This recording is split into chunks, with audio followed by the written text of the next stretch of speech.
여러분, 복음하면 뭐가 제일 먼저 생각나세요? 보통은 선포나 명령 같은 좀 딱딱한 단어들이잖아요. 근데 오늘은 이 복음이 사실은 하나님의 간절한 부탁이라는 정말 좀 놀라운 관점을 한번 들여다볼까 합니다. 한번 상상해 보세요. 구원의 제안이 그냥 차가운 명령이 아니라 정말 절박하고 진심이 담긴 부탁이라면 어떨 것 같으세요? 놀랍게도 역사적으로 아주 유명한 신학자들 중에는 바로 이렇게 복음을 본 사람들이 있었어요. 자, 지금부터 그들의 생각 속으로 한번 깊이 들어가 보겠습니다. 자, 첫 번째 인물은 18세기 스코틀랜드 신학자 토마스 할리버튼인데요. 이분의 표현이 정말 강렬합니다. 그는 하나님의 초대를 그냥 초대라고 하지 않았어요. 이걸 뭐라고 표현했냐면 삼위일체 전체의 간청이라고 했어요. 와, 정말 엄청난 그림을 그린 거죠. 이 할리버튼이 제시하는 관점이 진짜 흥미로운 게 뭐냐면요. 이건 그냥 저 높은 곳에서 이렇게 해라 하고 내려오는 일방적인 명령이 아니라는 거예요. 성부, 성자, 성령, 그러니까 삼위일체 하나님 전체가 개인적으로 애원하는 거라는 거죠. 그래서 그는 이렇게 묻습니다.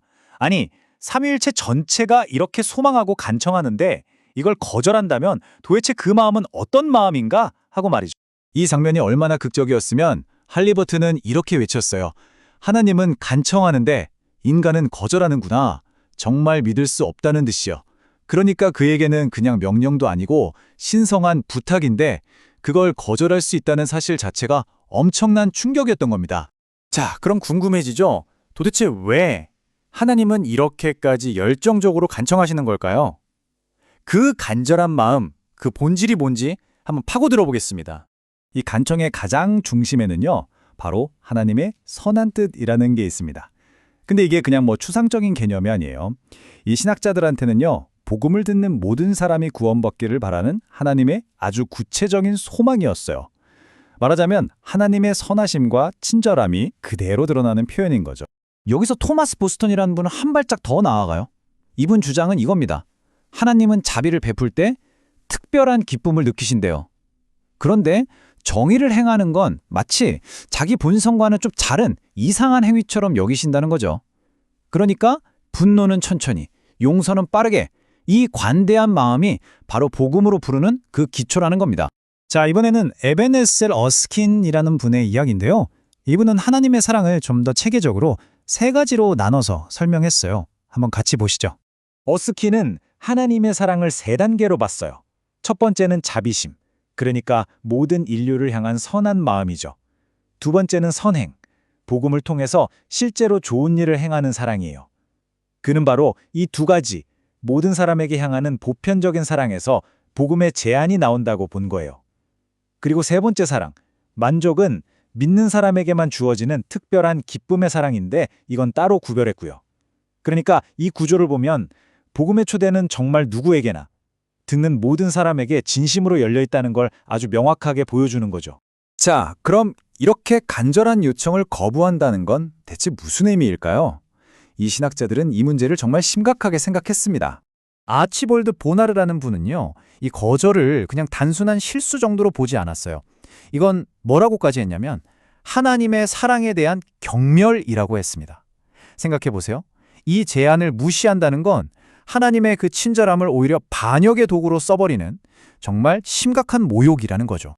지금 보시는 이 그림이 보나르가 말하는 그 극명한 대조를 딱 보여주죠.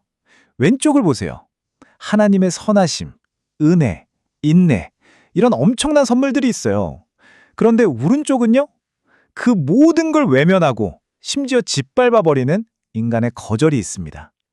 하나님의 친절이 경멸과 남용으로 되돌아오는 정말 비극적인 상황인 겁니다. 근데 여기서 한 가지 질문이 생길 수밖에 없어요. 이렇게 자비롭게 간청하시는 하나님이랑 우리가 흔히 생각하는 진노의 하나님, 이 두 모습이 어떻게 공존할 수 있는 걸까요? 네, 간청하는 하나님이 어떻게 동시에 진노의 하나님일 수 있는가? 이건 진짜 명백한 모순처럼 보이잖아요. 바로 이 문제에 대해서 신학자 토마스 첼머스가 아주 강력한 해답을 내놓습니다. 첼머스의 핵심 통찰은 딱 한 단어예요. 바로 타이밍입니다. 그는 이렇게 말했어요. 초대를 하는 바로 그 순간에는 하나님 안에 진노가 없다. 그러니까 지금 우리 귀에 들리는 그 초대의 목소리는요, 분노가 아니라 아주 부드러운 목소리라는 거죠.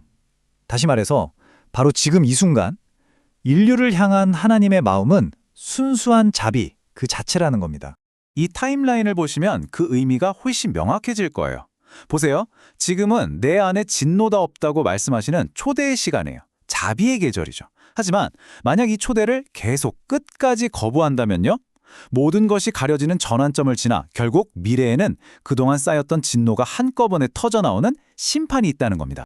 찰머스는 이 원리를 보여주는 가장 가슴 아픈 예시로 예루살렘을 보면서 우셨던 예수님을 이야기합니다. 심판이 닥치기 바로 전에 예수님은 진노가 아니라 깊은 연민과 슬픔으로 눈물을 흘리셨어요. 그들이 평화를 얻을 수 있었던 바로 그 기회의 날을 놓쳐버린 것을 너무나 안타까워하신 거죠. 자, 그럼 지금까지의 이야기를 한번 정리해 볼까요? 이 신학자들이 공통적으로 말하는 핵심은 이거예요. 첫째, 복음은 하나님의 선하심과 사랑에서 나온 아주 열정적인 간청이라는 것. 둘째, 이 간청을 거부하는 건 그 친절을 짓밟는 심각한 경멸이라는 것. 그리고 마지막으로 이 자비로운 초대의 시간은 바로 지금 우리에게 주어져 있지만 안타깝게도 영원하지는 않다는 겁니다. 자비에 마감 기한이 있다. 이 말은 우리에게 과연 어떤 의미일까요? 이것은 시간 그리고 우리의 선택, 또 한없이 사랑이 넘치면서도 동시에 아주 긴급하고 유한하다고 말하는 이 재앙 사이의 관계에 대해 정말 깊은 생각을 하게 만드는 질문인 것 같습니다.